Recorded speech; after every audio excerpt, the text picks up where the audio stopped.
가을 단풍이 물드는 화사함처럼 밝은 10월을 라디오 서울과 함께 하시길 바랍니다.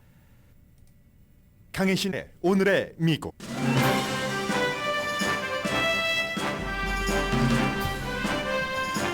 마이크 존슨 신임 하원 의장이 팍스뉴스 셔네니티와 인터뷰에서 중요한 이슈들에 대한 입장을 밝혔습니다. 동성결혼, 이스라엘과 우크라이나, 바이든 대통령에 관한 발표와 함께 메인주 대량 총격 사건 이후 핫 이슈인 총기 규제에 대해서도 말했습니다. 문제는 사람의 마음이지 총이 아니라고 딱 잘라 한 말입니다. 메인주에서 18명을 살해한 용의자는 아직 체포되지 않았습니다. 어제 저녁 연방수사국이 그의 집을 포위하고 자수를 권고했지만 그는 집안에 없었습니다. 용의자는 자동차는 있는데 보트가 사라져서 수사당국은 강 주변에서 추적 중입니다. 미시건주 아랍계 아메리칸들은 내가 어떻게 이스라엘만을 격렬하게 지지하는 바이든 대통령에게 투표할 수 있습니까? 이렇게 반문합니다. 미시건주는 경합주입니다. 바이든 대통령 재선에 도전하는 정치인이 나왔습니다. 잘 알려지지 않은 미네소타주의 딘 필립스 연방 하원 의원입니다. 공화당에서는 캘리포니아주에서 라디오 토크쇼 지난해까지 호스트였던 레리 엘더가 예비선거 후보에서 사퇴하고 트럼프 전 대통령을 공식 지지했습니다. 바이든 행정부가 미 전국에서 비어있는 상업용 건물을 주거용으로 전환시키기 위한 연방정부의 지원책을 발표했습니다.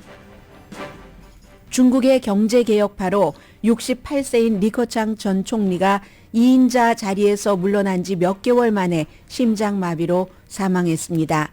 시진핑 주석이 파워 자제하는 것이 줄어들고 더욱 권위적으로 돼갈 것이라는 예상이 가능합니다. 또 한 시대가 저문다는 뜻이기도 합니다. 백인 우월주의자들이 끝까지 지켜내려고 대대적인 시위를 했었던 그 버지니아주 샤롯츠빌의 로버트 리 남부연합군 장군 동상이 뜨거운 불에 녹아내리고 있습니다. 역사의 만감 교차와 함께 액체가 될 이 기념물은 또 다른 조각상으로 변신하게 됩니다. 여러분 안녕하십니까? 오늘의 미국 강혜신입니다. 하원 의장은 지금 다수당인 공화당이거나 아니면 또 민주당이 다수당인 상원에서 여러 가지 그 법안을 만드는데 너무 중요한 인물입니다. 그리고 그 법안이 곧 모든 미국인들 뿐만이 아니라 세계 다른 나라에도 영향을 미칠 수 있는데 이제 하원 의장으로 당선되고 나서 56대 마이크 존슨 하원 의장이 어제 당연히 그가 아주 늘 보수의 기치를 내세우는 사람이니까 팍스의 셔네니티와 인터뷰에서 여러 가지를 보여줬습니다. 그리고 이제 하원 의장이 되고 나서 제일 처음 한 일 가운데 하나가 오늘부터 이제 다시 바이든 대통령의 탄핵을 하기 위한 여러 가지 의회의 활동이 시작되거든요. 너무나 이 하원 의장의 입장은 중요하기 때문에 잠시 뒤에 전해드리겠습니다만은 먼저 속보부터 보도를 해드립니다. 이 속보와 하원 의장의 너무나도 중요한 그 어떠한 본인의 생각도 연결이 됩니다. 메인주 루이스톤의 총격 사건입니다. 용의자의 휴대폰과 총격 사건과 관련된 메모가 발견됐다는 게 경찰이 오늘 아침에 발표한 얘기입니다. 그런데 그 내용이 무슨 내용인가를 얘기하지는 않았고 어제 저녁에는 로스앤젤레스 시간으로 7시 넘어서까지 용의자가 기거하던 그 집에 연방 수사국들이 가서 정말 많은 무장을 한 상태로 밖으로 나오라고 그 헤드폰이 아니라 그 스피커폰도 아니고 메가폰으로 크게 안에 있는 것 아니까 손 들고 나와라 자수해라 이런 식으로 얘기를 했는데 그 안에 용의자는 없었습니다. 나중에 이제 연방수사국은 항상 수사당국은 모든 가능성을 열어놓기 때문에 그냥 일상적으로 그렇게 용의자가 기거했던 곳 그리고 다른 메인주 같은 경우는 숲이 많아서 이런 곳에서는 용의자를 찾기가 힘듭니다. 그런 일상 수사 과정이었을 뿐이었다라고 얘기를 하고 있고 지금은 그 메인주의 강을 수색을 합니다. 메모가 어떤 내용인지 밝히지는 않았지만 아마 많은 사람들은 그 본인이 이제 그 본인의 마지막까지를 마감을 한다는 메모가 아니었을까라고 보고 이것은 시신수색 작업인가 보다라고 생각하는 사람도 있습니다. 물론 메인주와 둘러싸인 무슨 그 뉴잉글랜드 지역이요. 전부 매사추세츠까지 그리고 북쪽으로 캐나다까지 주민들에게 밖으로 나오지 말라고 하고, 왜냐하면 용의자인 로버트 카드 40살이 예비군에 군에서는 지금 또 말을 조금 바꾸는 것 같습니다. 총기 인스트럭터가 총기 교관이 아니었다라고 얘기를 하지만 아무튼 수십 년 동안 군 관련 일을 해서 생활인으로 살았던 사람입니다. 총에 굉장히 능했고 사건 당시에 볼링장과 연결이 된 식당 바에서 적어도 18명을 숨지게 하고 지금 3명은 중태입니다. 나머지 치료받은 사람들도 있고요. 화면에 용의자의 그 얼굴이 보이고 있네요. 그런 그 용의자에 대해서 어쨌든 모든 그 수색 자체를 그쪽 지역에는 아직도 지금 밖으로 나오지 말라고 하고, 어제에 이어서 오늘도 학교에 가지 않고 특히 이제 메인주 남부 사람들이 굉장히 지금 걱정을 하고 있는데, 아직 용의자가 산채로든 아니면 숨진 채로든 발견되지 않았기 때문에 지금 강 주변에서 모든 기자들이 리포트를 하고 있습니다. 보트 선착장에서 용의자가 그 레이크 형태의 보트 15푸트짜리를 가지고 있는데 보트는 없어졌고 그 근처에 자동차는 이제 주차돼 있답니다. 그러니까 이제 지금 그 노트가 어떤 것인지 발견하지 않지만 maybe 시신을 만약에 발견을 한다면 그것과 함께 관계 당국이 얘기하려고 하는지 그건 알 수 없습니다. 정신질환이 있었다는 것이 분명하고 지난 여름에도 2주일 동안 정신치료를 받았고, 그리고 무슨 처제라든가 여동생이라든가 인터뷰하는 것을 들어보면 여동생은 왜 오빠가 당일 그 볼링장과 동네에 그 식당 바에서 그런 범행을 저질렀는가, 엑스 걸프렌드를 찾으러 갔다, 이런 얘기도 있고, 그리고 이제 정신질환을 앓고 있었기 때문에 특히 지난 1년 동안 굉장히 정신이 쇠약해졌고 뭔가 들린다, 환청이 들린다, 그런데 무슨 기지를 폭파하라던가, 육군 예비군이었으니까요, 그런 소리가 들렸다 해서 실제로 이제 폭파하려고 한다 하는 이런 그 정황 같은 것을 잡고 나서 군에서도 정신병원에 입원을 했어야지 되는데 그것도 2주일 뿐이었습니다. 그러니까 당연히 이제 이번 사건으로 굉장한 피해가 있기 때문에, 인명 피해가 있기 때문에 올 들어서 가장 많은 사람이 숨진 사건입니다. 그러니까 사람들은 슬픔, 충격 같은 것이 있지만 그런 것을 미처 다 풀어헤치길 수가 없는 입장이죠. 지금 용의자가 잡히지 않은 상태이기 때문에 그런 그 상태에서 어떻게 정신질환자가 AR 그 15 스타일의 총이었는데 그런 총을 가질 수 있는가 많은 얘기를 합니다. 특히 메이니 지역구인 연방 상원 의원이라든가 하원 의원이라든가 어제 오늘 계속 언론 매체와 인터뷰를 하고 있는데, 특히 이제 수잔 콜린스 같은 연방 상원 의원은 나는 과거에도 지금도 살상 무기는 반대를 한 사람이다, 이렇게 본인이 깨끗하다는 것을 증명을 했고, 지역구가 바로 이제 이 사건이 발생한 루이스턴인 민주당입니다. 하원 의원 제럴드 골든 의원은 입장이 바뀌었다고 얘기를 했습니다. 전에는 본인이 살상무기 금지에 반대를 했습니다. 민주당인데도 불구하고. 주마다 다 특성이 있잖아요.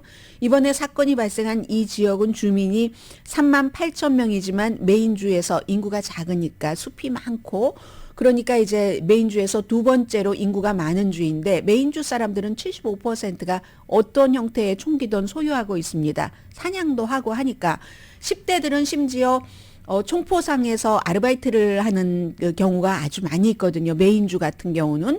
그래서 그렇기 때문에 이 민주당의 제레드 골든 의원도 여러 이유로 살상무기 금지를 포함한 총기 규제에 대해서 반대를 해왔다는 것을 우선 고백을 합니다. 예를 들어서 너무나 이 위험한 세상에 언제 경찰이 사건이 발생하고 나서 내가 죽은 다음에 오면은 뭐 할 건데, 그 두려움 때문에, 내 딸과 아내를 보호하겠다는 결심 때문에, 내가 통제권을 가질 수 있다, 총이 있으면, 이런 잘못된 확신 때문에, 다른 잘못된 판단으로 인해서, 그래서 이번에 이렇게 순식간에 18명을 적어도 3명 지금 중태입니다.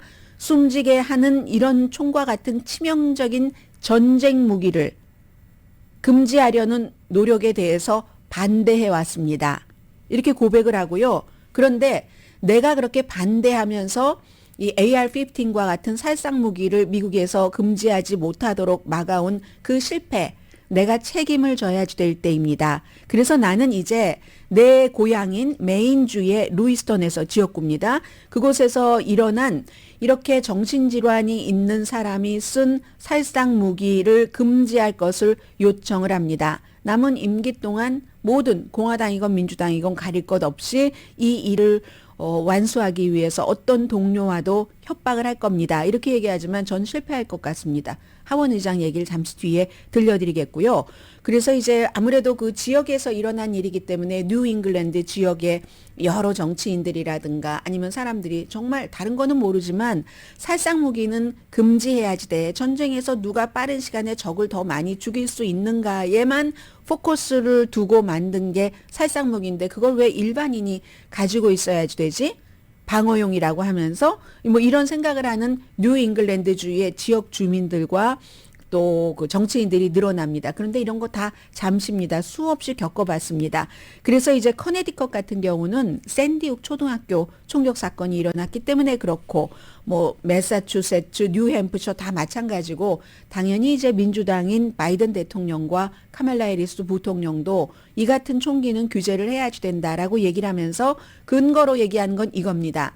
빌 클린턴 시절에 살상 무기를 금지를 했는데 그때는 굉장히 대량 살상이 줄어들었습니다. 그 뒤에 아들 부시 대통령이 들어오고 나서 10년 한계를 뒀던 법이거든요.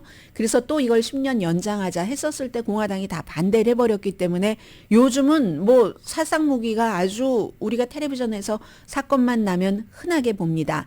그래서 이제 그런 일인데 왜 이번에도 되지 않을 것이라고 보느냐는 것은 너무나 분명하죠. 모든 이 같은 이슈가 상원에서는 상원 지도자가 하원에서는 하원 지도자가 이걸 안건에 올리느냐 마느냐부터 타이밍부터 모든 것을 결정을 합니다. 신임 하원 의장 마이크 존슨은 여기에 대해서 수정헌법 2조 총기 소지 자유를 강력히 주장을 하는 사람이기 때문에 절대로 총기 규제를 해줄 사람이 아닙니다. 어제 이제 션 해니티와 인터뷰에서 여러 가지 이슈를 얘기했는데 그 가운데서 이제 가장 뭐 많은 시간을 할애했던 부분 가운데 하나가 총기 규제인데 절대로 총기 규제는 없다. 내 임기 안에는 없다. 이런 형태로 얘기를 했거든요. 좀 들어보시면 션 해니티가 얘기를 합니다. 앞에 조금 길게 얘기를 했어요. 이 같은 대량 그 총격 사건이 일어날 때마다 민주당이 하는 얘기는 똑같다. 살상 무기를 금지시켜야지 된다라고 하니까 그게 무슨 총의 문제냐 마음의 문제다라는 것을 온화하고 부드러운 얼굴로 보드라운 톤으로 얘기를 했습니다. 사람의 마음이 문제랍니다. 사람이 문제다 해서 이제 사람의 하트가 문제다라고 더 이제 진전을 이뤘다고나 할까요? We need more gun laws. We need 션 more 해니티고요. legislation. What's your answer to that? At the end of the day, the problem is the human heart. It's not guns, it's not the weapons. 네. This is not the time to be talking. 그러니까 이 웨폰이라든가 건의 문제가 아니다라고 얘기를 하고요. 그리고 아예 이것을 안건으로 올리지도 않는다는 것도 시사를 했습니다. 지금은 그럴 타임이 아니라는 거예요. This is not the time to be talking about legislation. We're in the middle of that crisis right now. Gun law that you would look 네, at. 지금 이런 그 비상 사태 때 이 총기 이 사건이 있는 한창인 때에 그런 것을 해야지 되느냐 했더니 이제 션 해니티가 계속 얘기를 합니다. 얘기한 대로 하원 의장의 말처럼 총이 문제가 아니라 이게 사람의 마음의 문제라고 하면은 그리고 사태가 끝나지 않았는데 총기 규제를 논의하는 것은 부적절하다고 하는데 거기에 대해서 좀 예를 들어달라고 했거든요. 그랬더니 신임 하원 의장이 하면서 유럽을 보자. 유럽은 총에 총을 갖기가 미국보다 훨씬 어려운데 그래도 유럽에선 그러니까 총이 아니니까 자동차로 사람을 대량 살상한다. 이렇게 답변을 했거든요. 그랬더니 또 션 해니티가 맞다라고 얘기를 하는데 어떻게 유럽에서 자동차 돌진해서 사람이 숨지는 것과 미국에서 저렇게 총으로 사람이 날마다 숨지는 것과 비교를 할 수가 있습니까? 팍스뉴스에서 어제 그 얘기를 들으면서 그게 맞다라고 얘기하신 분은 나는 좀 바보예요. 그 점에 있어서 생각할 수 있는 지능이 부족하네요. 라고 생각을 하셔도 됩니다. 비교가 안 됩니다. 수치를 말할 필요도 없고요. 그러니까 한 사람은 이런 얘기도 하더군요. 캘리포니아주의 로버트 가르시아 민주당 의원이군요. 문제는 사람의 마음이 아니라 정말 그 빌어먹일 그 무기가 문제라니까 이런 식으로 얘기를 했습니다. 아무튼 이리하여 지금 메인주의 이 대량 총격 사건 용의자는 잡히지 않은 상태고 이번에도 연방 하원 의장이 총기 규제에 대해서는 어떠한 그 안도 의회에서 발의하지 않을 것이 너무나 분명해졌습니다. 그 다음에 이슈는 잠시 뒤에 전해드리겠습니다.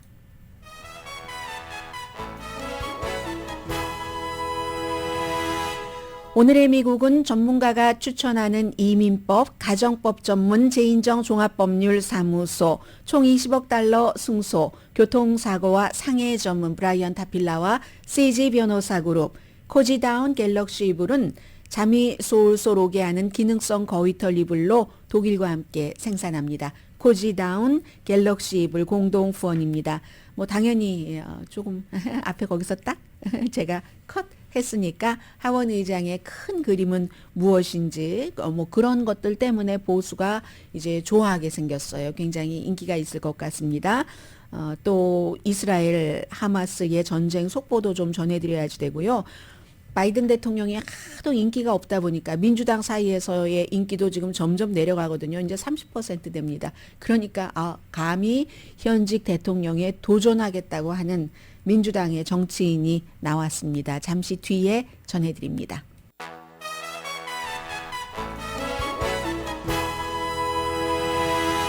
라디오 서울 방송 오늘의 미국 듣고 계십니다. 네, 신임 하원 의장의 동성 결혼에 대한 입장은요. 동성애는 본질적으로 부자연스럽고 위험하다는 이제 과거의 발언에 대해서 이제 많은 매체들이 얘기를 했거든요. 그랬더니 이제 션 해니티가 그 발언에 대해서 좀 본인 입장 얘기해 주십시오 하고 물어봤습니다. 그랬더니 이제 헌법 전문 변호사였잖아요. 20년 동안 의회에 들어오기 전에 자신은 법치주의자라는 것을 무척 강조하면서 그래서 동성결혼이 합법화된 것을 법으로 받아들입니다. 그러나 저는 뭐 라이프 스타일과 상관없이 모든 사람을 사랑을 하고 그렇지만 동성애가 본질적으로 부자연스럽다. 개인의 신념은 법은 받아들이지만 성경을 읽어보시면 그 성경이 바로 저의 세계관입니다. 라고 답변을 했고요. 바이든 대통령에 대해서는 대통령직은 존중하지만 거의 모든 이슈에서 동의하지 않습니다. 그리고 이제 션 해니티가 대통령의 인식이 좀 떨어지는 것 같다고 하는데 어떻게 생각하느냐라고 물어보니까 몇 년 전에 바이든 대통령이 상원의 법사위원회에서 논쟁할 때와 지금은 연설하는 것 보면 다릅니다. 모욕하는 게 아니라 현실을 말하는 겁니다. 이렇게 답변을 했습니다.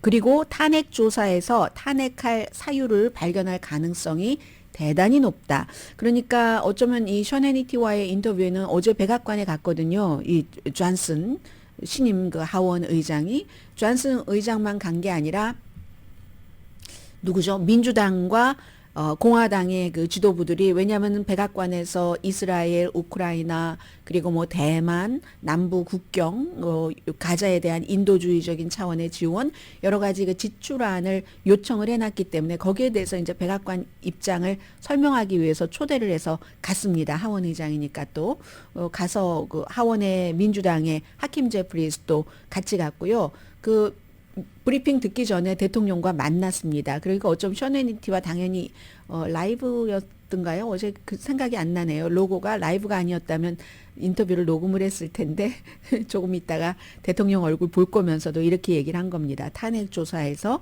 탄핵할 사유를 발견할 가능성이 대단히 높다. 오늘부터 이제 열심히 지금 활동을 하고 있고요. 이스라엘과 우크라이나 얘기부터 말씀을 드리겠습니다. 푸틴이 우크라이나에서 이기게 해서는 안 된다. 그럼 거기서 끝나는 게 아니라 중국이 대만을 들썩거리니까. 그런데 그러면은 지원을 해야지 된다라고 말을 하는 게 맞을 것 같은데 이미 많이 했는데 앞으로 더 지원하는 것은 회의적이다라고 얘기를 했고요. 기후변화에 대해서는 의심을 품고 기후변화가 뭐 정말 있어? 이런 형태의 하원 의장입니다. 클린 에너지에는 그동안 계속 반대를 했고 화석 연료 회사로부터 선거 기금 많이 받은 사람입니다. 그리고 우크라이나 아니 이스라엘에 대해선 뭐 두 번 볼 것 없이 이스라엘 안보 지원을 지지한다. 이런 얘기를 했습니다. 그리고 어제 미치 매코넬 상원 공화당 원내대표도 만나서 아주 그 보수적인 의제에 대해서 함께 일하기로 서로 다짐을 했고요. 자, 이스라엘과 하마스 지금 가자지구 또 폭발 일어났습니다. 공습을 받은 건데요.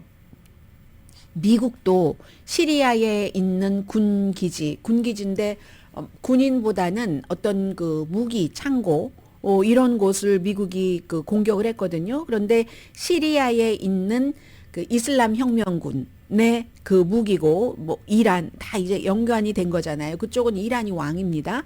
그래서 이제 미국의 F-16 전투기 2대가 이란의 이슬람식 혁명 수비대와 연관된 시리아에 있는 탄약 저장고와 무기 저장고 다른 곳 두 군데를 정밀하게 공습을 했습니다.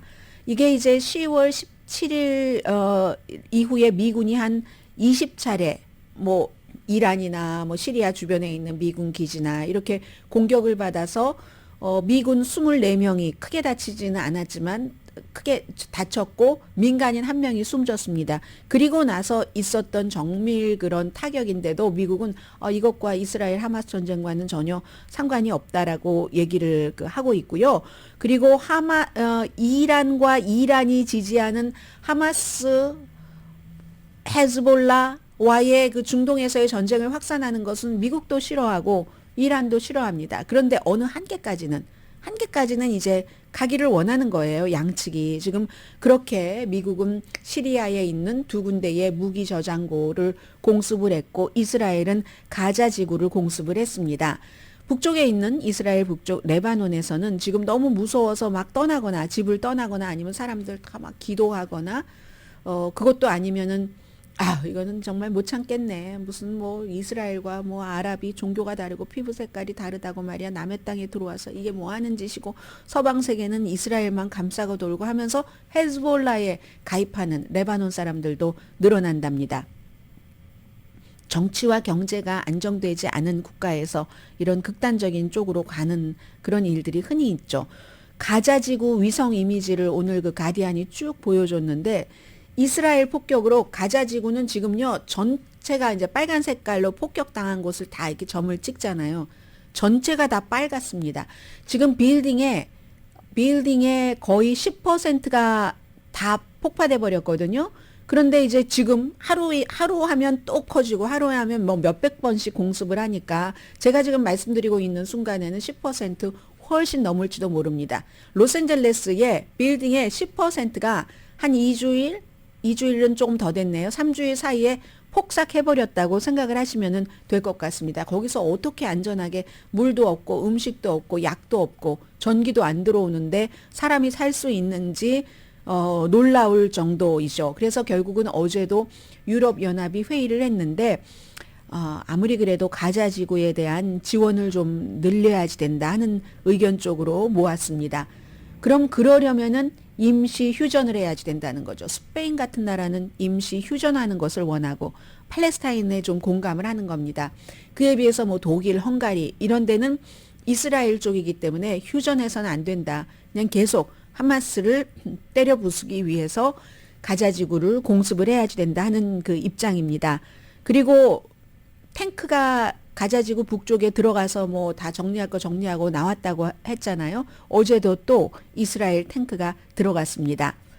미국은요, 날이 갈수록 분열되는 모습, 그리고 날이 갈수록 완전 친이스라엘에서 아직도 뭐 거의 친이스라엘이지만 조금씩 눈에 띌 정도로 팔레스타인에 대한 공감도 조금 늘어가거든요. 예를 들어서 지금 뉴욕시 같은 데는 뉴욕에는 또 워낙에 주이시가 많이 살고 있고 주이시라고 지금 다 가자지구 폭격을 지지하는 건 아닙니다. 그런데 뉴욕의 그 타임스퀘어에도 의자가 지금 인질로 잡혀 있는 사람들이 200명 넘잖아요. 4사람 풀려났어도. 그러니까 그 빈 의자를 이렇게 놓습니다. 이거는 꼭 미국에서뿐만이 아니라 이스라엘을 지지하는 다른 나라에서도 있는 그런 행위이고, 유니버시티 오브 펜실베니아의 동문들은 뭐 하버드 동문들과 마찬가지로 유펜과 하버드가 제일 이번에 좀 심한 것 같아요. 학교가 그 너무 좌파적이다. 학교의 하마스에 대한 대처가 좌파적이다. 학교가 좌경화됐다면서 동문들이 계속 이렇게 그 기부한다는 것을 중단하는 존 헌츠만 이후에 뭐 중국 대사도 지냈고 싱가포르 대사도 지냈고 공화당의 예비선거 후보로도 나왔던 유타의 전 주지사였던 존 헌츠만 이후에도 계속 유펜 동문들이 기부를 하지 않는다고 합니다. 그리고 아랍 사람들이요 굉장히 분노하고 있습니다. 어제 백악관에서는 제가 어떤 한인 방송의 뉴스를 들으니까 아랍계 사람들을 초대를 했다는데 그게 꼭 맞지는 않습니다. 5명을 초대를 했는데 아랍계, 이스라엘계를 합쳐서 뭔가를 이렇게 잘 지내보자 하는 뜻에서, 근데 4명이 주이시고 1명이 아랍계였습니다. 그래서 이제 이런 것들을 보면 숫자상으로도 물론 뭐 인구비는 미시건주에만 아랍계가 한 30만 명 살고 있다고 하는데요. 아무튼 그래서 이 아랍계는 지금 바이든 대통령에게 굉장히 배신감을 느낍니다. 특히 바이든 대통령이 최근에 이제 그 가자 지구에 보건 당국이 우리 7,000명 넘게 숨졌다면 그 숫자를 나는 확신을 할 수가 없어요. 말하자면 부풀렸다 이런 그럴 수도 있다는 것을 암시하는 얘기잖아요. 그렇게 신중한 대통령이 그렇게 말을 할 수가 있어? 그리고 이스라엘만 싸고 돈다는 말이야? 이런 생각이죠. 그러니까 하마스가 사망자 명단을 다 발표를 해버렸습니다.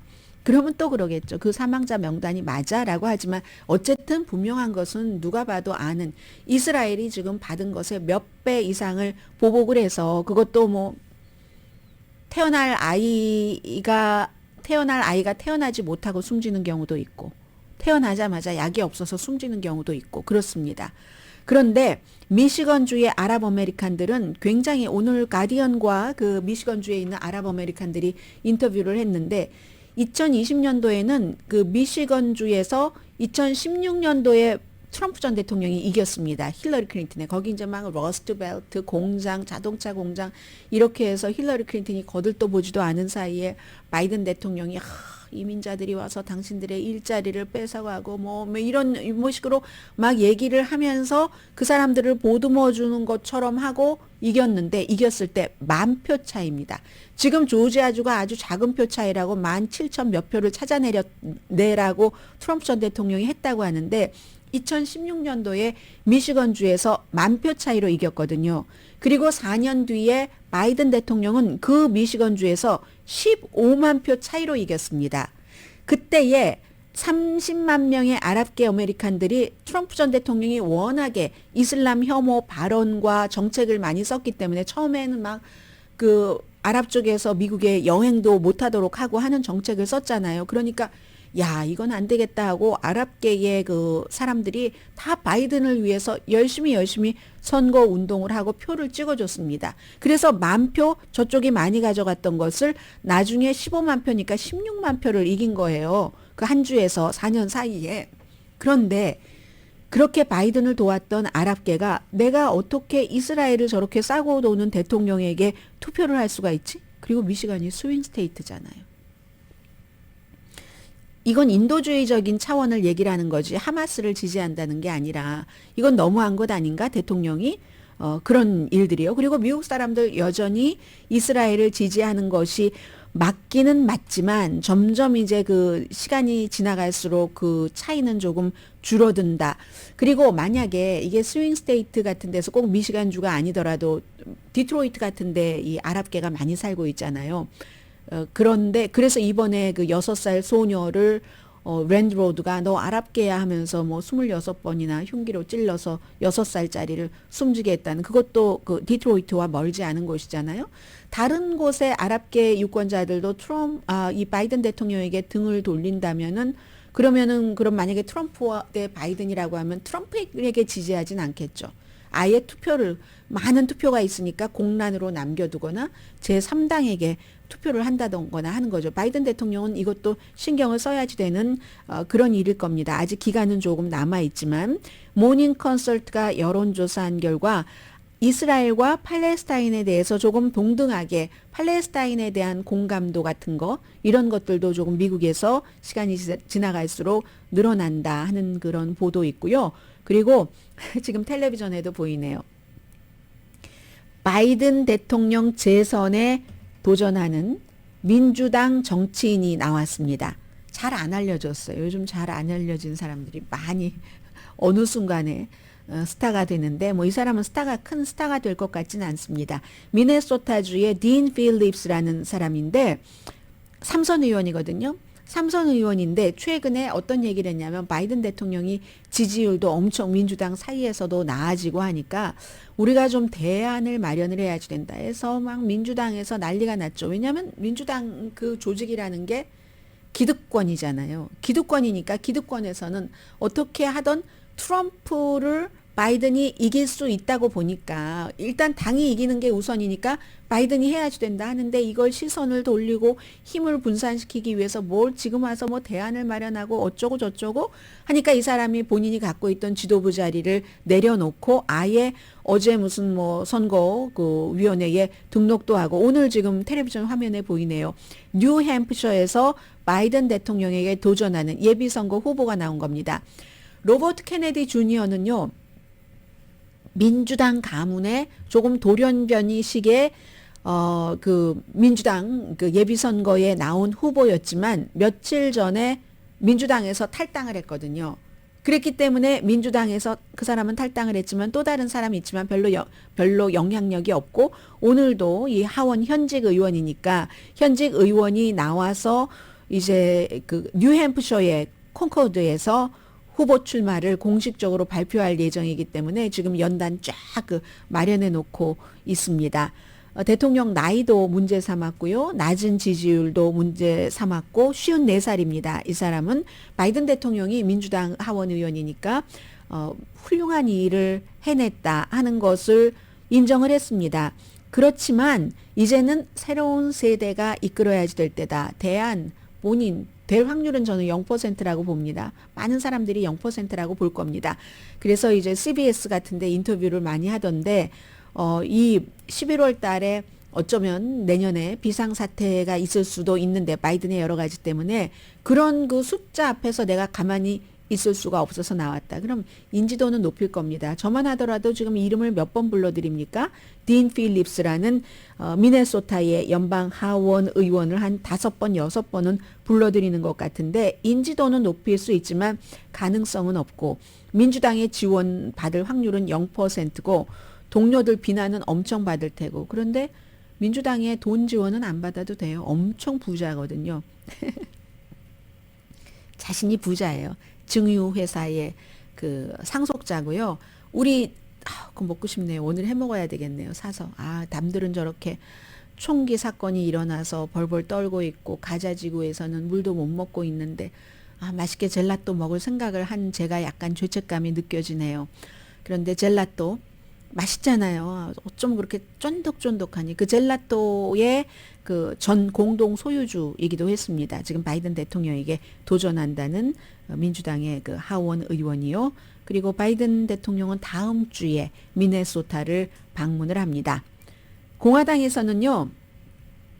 처음부터 제가 잘 말씀 안 드렸잖아요. 캘리포니아주에서 오랜 동안 활동을 했고 이쪽 그 사우스 LA 지금 센트럴 LA에서 태어났고 했던 말 잘하는 레리 엘더라는 지난해까지는 레리 엘더 쇼든가요? 본인의 쇼가 있었는데 샌디케이트 지금 그것도 접고 공화당의 예비선거 후보로 나왔는데 안 될 줄 알면서 나온 사람들입니다. 이런 사람들 전부. 그래서 아무도 인터뷰도 안 해주고 거들떠보지도 않고 한 번도 3번 했었나요? 공화당의 그 후보 토론회 한 번도 그 후보 토론회에 들어갈 자격조차 얻지 못했습니다. 지지율이 없으니까 거의 없으니까 한 자리 숫자도 안 나오니까 그러니까 결국은 레리 엘더가 후보를 그 사퇴한다. 예비선거 후보에서 사퇴하고 트럼프 전 대통령을 공식 지지했습니다. 이렇게 사퇴하는데 어려운 결정이었습니다 하는데 처음부터 나갈 때부터 중도에 사퇴할 걸 본인은 알았을 것 같은데요.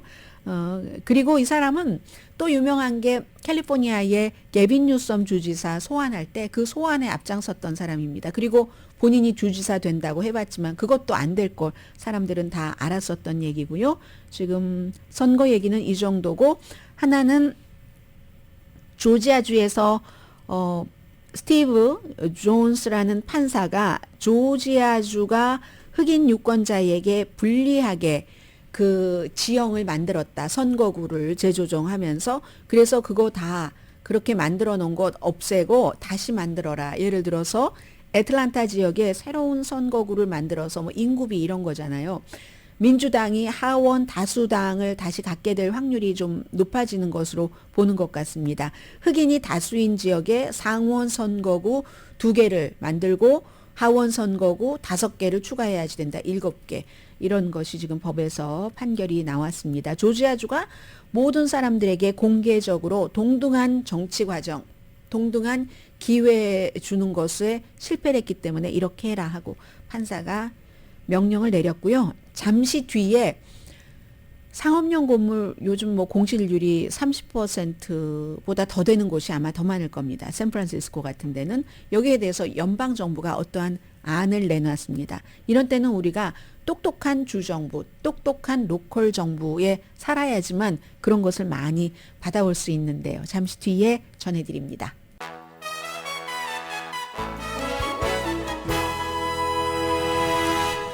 라디오 서울 방송 오늘의 미국 듣고 계십니다. 네, 오늘로서 딱 그 일론 머스크가 트위터를 인수한 지 1년이 된다고 하네요. 성공은 아니죠. 그런데 본인이 말한 것 지킨 것도 있습니다. 무료는 없다. 더 이상. 무료 아니잖아요. 점점 이제 세계적으로 새로 가입하는 사람들에게는 일단 1달러 뭐 가입비? 1년 구독료 같은 것을 받으면서 다른 나라 그리고 뭐 액수 같은 것을 정하겠다는 그건 있었고 그리고 스텝이 50%보다도 더 해고를 시켰죠. 이 경우는 뭐 떠났다기보다는 사실 그렇게 보면은 이 트위터에 취직하기 위해서 한국에서 미국으로 와서 유학하고 막 인터뷰 보고 인터뷰 볼 공부를 하고 했었던 사람들도 많은데 미국에서도 마찬가지로 가장 일하기 좋은 직장 뭐 트위터 이렇게 꼽혔었는데 지금은 그렇게 됐고요. 그렇게 되면서 광고주가 많이 떠났고 광고주가 떠난 이유는 너무 퀄리티가 낮아졌다. 아무런 거짓말 같은 것들도 다 허용을 하니까 물론 좋아하는 사람도 있습니다. 표현의 자유다 하면서 그러나 점잖은 광고주들은 싫어했고 그리고 그러한 것들로 인해서 그 사용자들도 많이 줄어들었죠. 수준이 너무 후져졌고 그리고 보안도 많이 망가졌기 때문에 그게 일론 머스크의 트위터를 인수하고 1년 동안의 변화입니다. 모든 게 다 미다스의 손이 될 수는 없기 때문에 뭐 일론 머스크가 하는 일이 한두 가지여야죠. 뭐 우주 또 뭐 전기 자동차 그렇게 하다 보니까 뭐 기간 산업 같은 것도 하고 뭐 이런 것 하잖아요. 그런데 이 트위터만은 지금은 1년 사이에는 일론 머스크가 기획했던 대로 평판에 있어서는 일단 반대의 방향으로 나가고 수익이 더 중요하겠네요. 수익도 마찬가지고 이번 주에 어제도 보니까 엄청나게 주식시장 내려갔잖아요. 나스닥 같은 경우. 그런데 이제 그런 것들은 이제 수익을 쭉 그 발표하는 그런 주였는데 수익률 같은 것들이 그다지 예상만큼 좋지 않았습니다. 어제 뭐 아마존도 많이 내려갔고요. 엔비디아도 많이 내려갔고요. 다만 요즘에 하나 눈에 띄는 것은 여러분들께서도 많이 이제는 접하시는 그 테무인가요? 티무라고 읽지 않나요? TEMU인데 물건을 사는데 아마존보다 훨씬 싸고 한 그 주식은 다른 주식들이 다 내려갈 때도 한 번도 내려가지 않고 지금 굉장히 오래 버티고 있거든요. 그게 조금 특별하다 하는 생각이 들고 지금 주식시장은 그렇게 돼 있고 바이든 행정부가 오늘 발표를 했습니다. 주택 공급을 늘리기 위해서 전국에 많은 그 비어있는 오피스가 있잖아요. 그런 오피스를 주거용으로 바꾸기 위해서 연방정부가 그렇게 바꾼다고 할 때 뭔가 인센티브를 준다는 겁니다.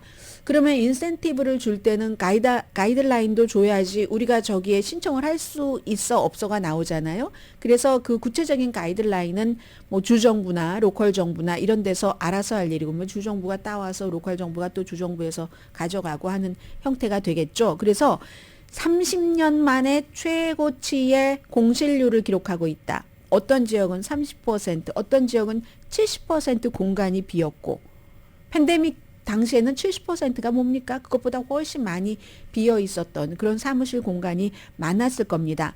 그런데도 여전히 주택값이 얼마나 비쌉니까? 그러니까 사람들이 주택을 어떻게 뭐 접근을 할 수가 없죠. 그것을 이제 연방정부 차원에서 좀 고쳐보겠다 하는 겁니다. 국가경제위원회의 라엘 브레이너드 국장입니다. 내셔널 이코노믹 카운슬에. 그래서 이 사람들이 살 수 있는 주택을 늘릴 수가 있고, 그리고 활력이 되잖아요. 비어있는 공간에 사람이 들어가니까. 저희 회사 대각선으로 이제 남서쪽 방향에 머큐리라는 빌딩이 있잖아요. 그런 그 빌딩이 주거용으로 되면서 굉장히 이제 활기를 띠는 것처럼, 그렇게, 그러니까 윈윈일 수밖에 없겠죠. 그리고 또 무엇보다도 국민들에게는 내가 좀 낼 수 있는 어포러블한 그런 그 가격의 주택이 너무나 절실하기 때문에, 그래서 이제 조금 이제 상업용을 주거용으로 바꾸는 것을 쉽게 할 수 있도록 어떤 그 인프라에 관한 법이 있어야지 되지 않겠어요? 그런 것들.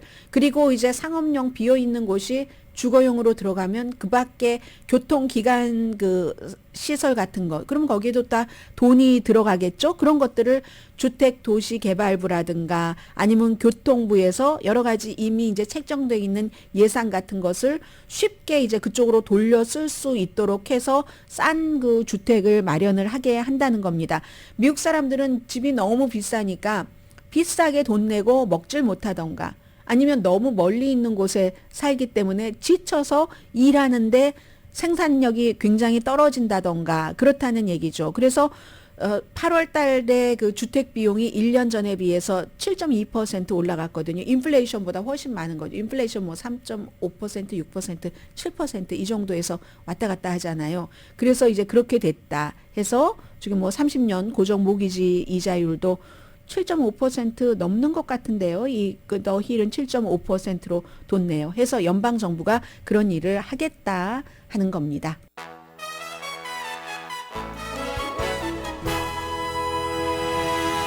라디오 서울방송 오늘의 미국 듣고 계십니다. 개혁파 리커창 전 총리가 68세로 심장마비로 사망했는데 중국에서 그를 존중하던 사람이 너무 많았습니다. 시진핑 이전에 이 사람이 주석에 오르는가 했는데 이제 시진핑이 되고 나서 시진핑이 자신의 충성파로 꽉 채워서 아웃사이더로서는 이제 이 사람이 유일하게 있다가 3월 달에 이제 은퇴를 했잖아요. 5년 임기 2번 마치고, 그리고 나서 이제 숨졌는데, 소박하게 태어나서 자랐지만 뭐 문화혁명 다 겪고, 그리고 베이징 대학에서 법학도 공부하고 경제학도 공부해서 어떠한 그 개혁파로서의 이러한 것들을 쭉 그 다져오다가 기대가 많이 있다가 이제 시진핑에 의해서 그 꺾여버린 그런 건데요.